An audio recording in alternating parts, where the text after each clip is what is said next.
The media and liberal elites do not understand the viral Trump dance that has taken over not just TikTok, but the NFL, and is absolutely messing with their heads. Hey everyone, welcome back to Underreported Stories, where I cover the news that CNN, MSNBC, and Fox News fail to report on or don't report on enough. It has been proclaimed by media elites that the NFL has been overtaken by zealous Trump supporters who have been emboldened by his re-election to speak their minds and show their support. Gosh, it's exhausting. And by all that, I mean the media are mad because Trump's YMCA dance has gone viral and made its way into football. Yeah, basically the media and all these liberal elitists are saying that because athletes are dancing like Trump, they must be big Trump supporters who are coming out of the woodworks to show their support. I'm sure by now you've seen the videos of Trump doing this dance. But it has become the popular celebration dance for NFL players on the field. For instance, we're going to watch tight end for the Las Vegas Raiders, Brock Bowers,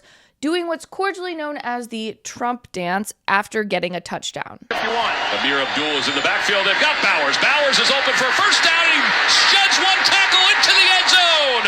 Touchdown Raiders. 23 yards for the rookie.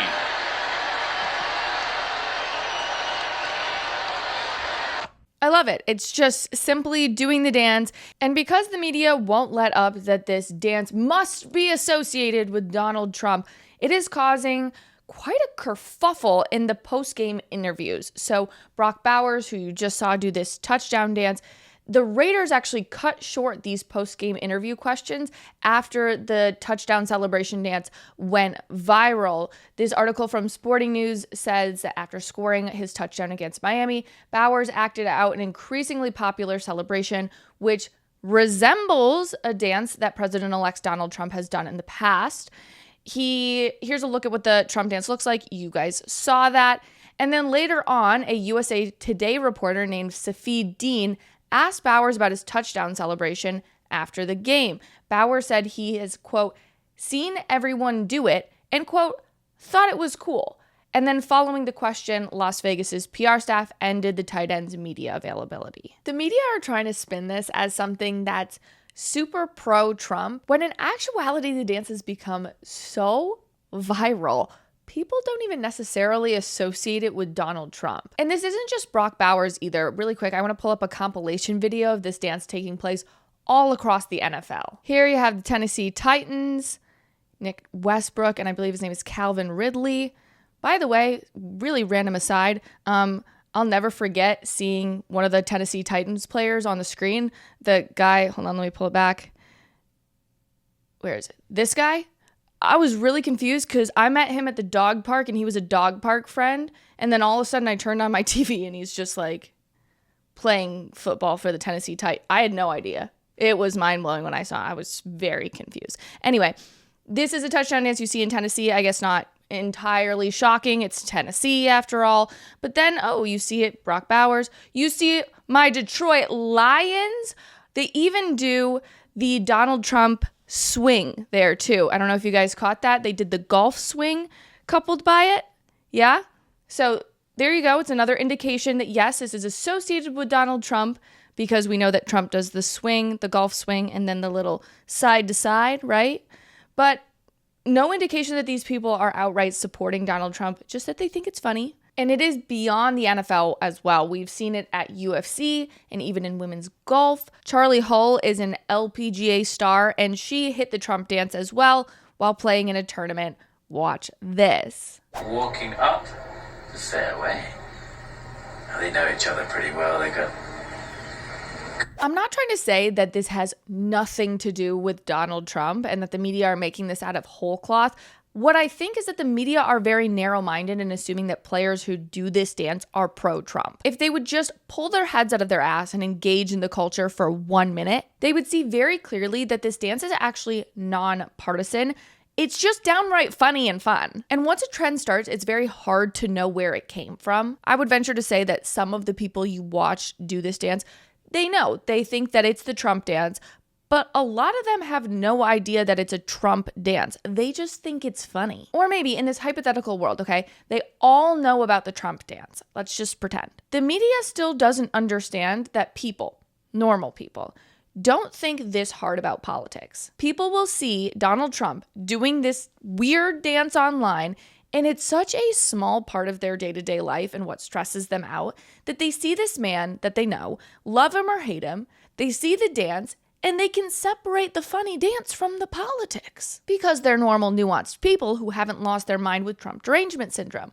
This is not MSNBC or The View. It's just a trend to people. It's not signifying their support or lack thereof. I think it's really just people engaging in a popular trend. And yes, media, to most people, Trump isn't the second coming of Hitler. He's actually really funny. Another perfect example of this is the Dance Party with Beyonce song. If you're not privy to this trend, let me catch you up. It's hilarious and bipartisan. I'm going to show you a video, but it's a mashup of Donald Trump saying the words, Joe Biden is asleep and Kamala is at a dance party with Beyonce.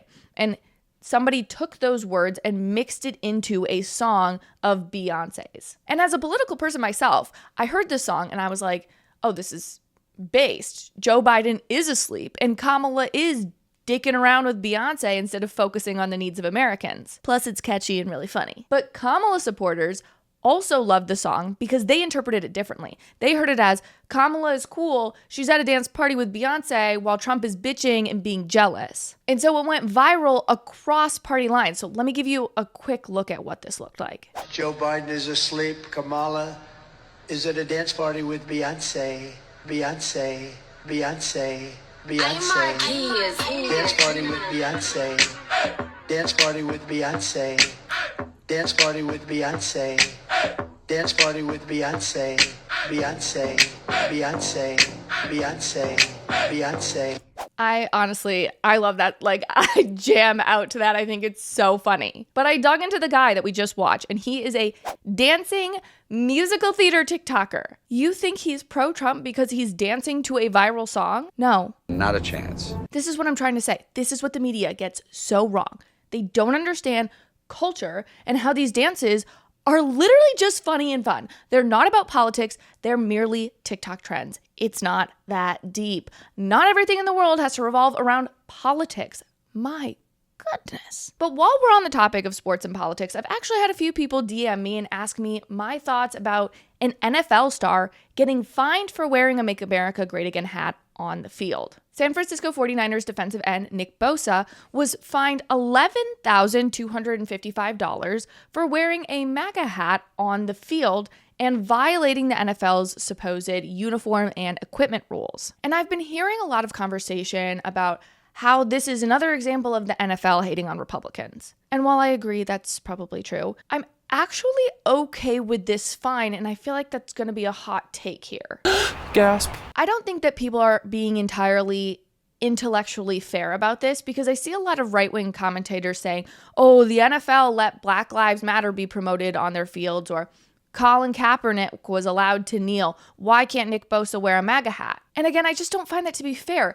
BLM is not the slogan for Kamala's campaign, although it might as well have been. BLM was a cultural movement that had ties to the left side of the aisle. If Nick Bosa had worn a hat that said, close the border, or bring back American jobs, if he got fined for promoting ideas or cultural campaigns that aren't tied directly to a politician, then I'd be pissed at the NFL. But I think it was crossing a line to put a politician on display on the field. In all honesty, I'd be very irritated if I saw a player with a Harris Walls hat, because it's sports. I'm not here to get the players' political opinions, even if they agree with me. I feel like that might be a hot take with you guys, but let me know your thoughts, and if you disagree with me, please let me know why. If you're a real one and you made it to the end of today's show, will you drop the dancer emoji for all the dances we watched today?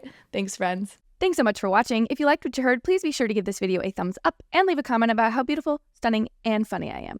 And if you want more content based in logic, be sure to click over here for more videos and clips of my show. If you have the means to financially support the show, consider purchasing from my merch line, Based Apparel, linked right below. I really appreciate it, and I'll see you back here next time. Bye, friends.